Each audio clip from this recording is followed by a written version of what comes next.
can I say, before any decisions have been made, I've been really impressed by the goodwill on both sides. It is what's called a wicked problem that we're faced with. There is a flatness about both organisations that we've got to choose between.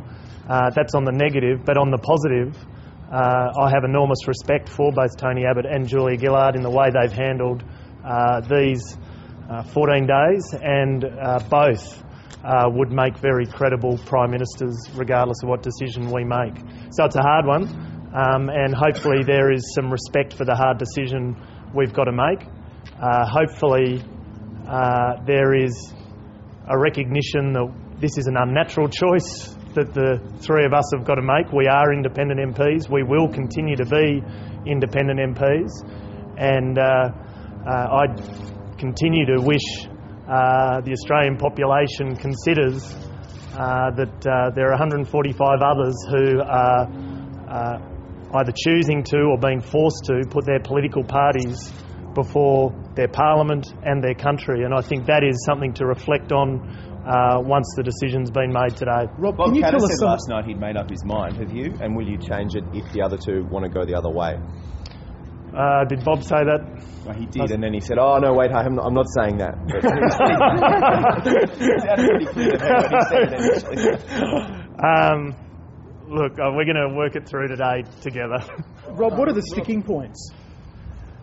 Look, there's no sticking points now. We're really down to just, as I say, I only just received some final documents, and there'll be some final conversations with both parties, so we're clear just exactly what, that there's nothing else that we're missing in any final offers, and then we'll just use our best endeavours to make the best judgment we can. The three of us want it to happen today, and unless there's some extenuating circumstance, it will happen. Do you understand the other two have made up their minds as well? No. Like you don't know? Well, I don't know if they've made up their minds.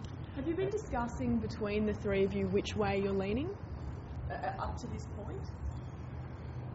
Yeah, well, that's been toing and froing a bit, so... So you've all been changing your minds throughout the last 2 weeks? Well, we've been listening to the various arguments, and what the main game here is stability and workability of the Parliament.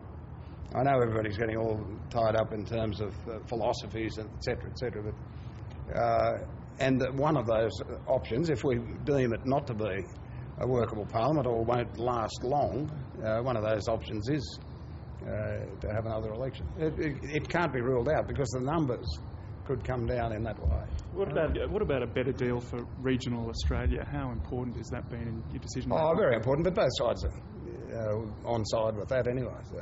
And are you expecting a lot more money for regional Australia from either side? I think there'll be some equity issues remedied and some emphasis on some of the country issues. How's the third-party lobbying been over the last 24 hours or so? Being down here, away from it, more from out of the electorate than in it. The electorate's reasonably comfortable, I think. Some people suggest otherwise, but most of the emails, I think I got about 700 yesterday, from outside the electorate. Tony, I will have to go. Are you going to tell Julia and Tony your decision before you announce it to us? I don't know the answer to that question. We may well announce it to the Australian people first. Tony, clearly there's some concern among the independents. Yesterday about the position of Tony Crook. How come that only came out late yesterday? And are you satisfied with the assurance that he's given last night? Is that going to factor into your decision? Well, I am, but he hadn't signed. We're being asked to sign a document today. He hadn't signed one yesterday. Which makes the configuration of the numbers a little bit more difficult. Have you told but how come you didn't raise anyone which way you're going? Even I'm talking family, friends here, loved ones. No. Have you told no one? I was just talking to my wife then. She wanted to know. No. Well, she can't be trusted. Thanks.